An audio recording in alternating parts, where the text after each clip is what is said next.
you can run. You just need to walk faster.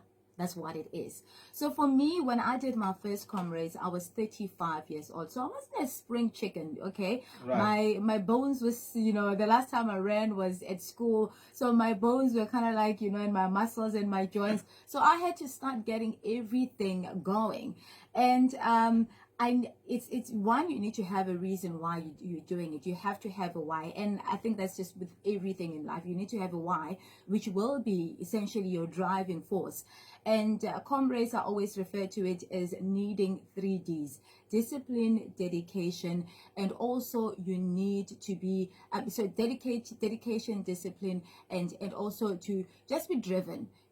Be driven, wanted badly. That's what you need to do, really. And I think that's what saw me to the finish line of Comrades. So I have to ask you, like at 5 o'clock in the morning, when everybody's gathered in on the street waiting for the gun to go off, what's that vibe like? Because it feels electric when you're watching on telly and so on. But it's like, is it really that kind of vibe? It sends you on an emotional roller coaster. Remember, it's people coming from all corners of life, from all sides of the world, actually, and all shapes and sizes, and also with different career backgrounds, social standing, and we all are united by one goal: to get to the finish.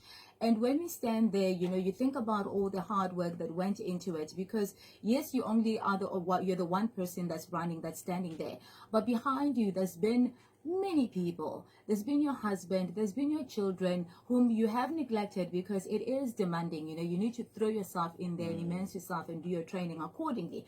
So you think about all that sacrifice, all those sacrifices that you made, and somewhat you also think about standing there every year. You think about some of the people that have passed on.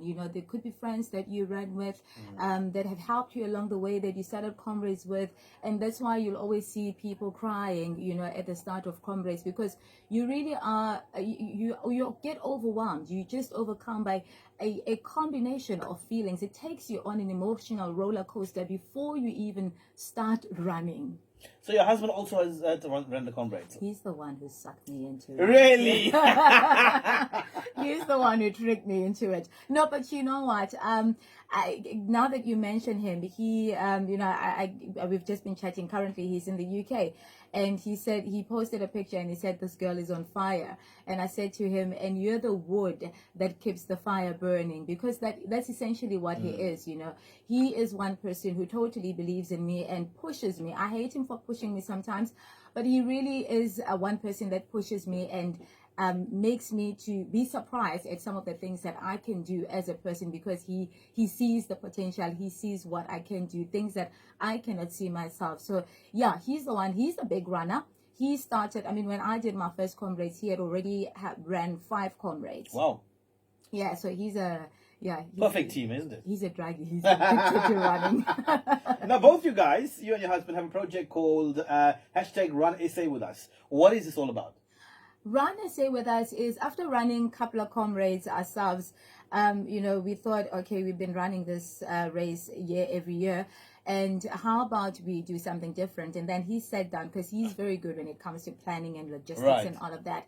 And he then decided that upon realizing that nobody has run the length of KZN, he said, you know what, I've got a plan. Let's run the length of KZN. I said, yeah, thinking it's probably like not a very long distance. And then he came back, he sat me down and he said, we're running from Mozambique border to Port Edward. It's going to be 900 kilometers and we're running 30 kilometers every day, no break. Yes. So, when I was just busy in the kitchen, I was like, yeah, it's fine, we can do it. But he was really serious about it. So we literally took a month off and decided to embark on this. But again, as I said earlier on, you really have to have a why with everything that you do.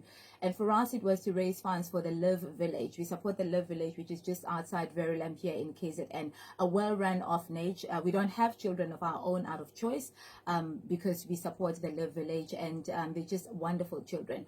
So we ran to raise funds for them. And I must say, the one thing that kept me going and the one thing that kept me focused was just thinking about those kids. Every time I thought about their smiles and just how they embrace you when you get there, that kept me going, despite the pain, despite my husband working on my nerves and me hating him and wondering why in the world, dear Lord, did I marry this man? But you know, it just kept me going. And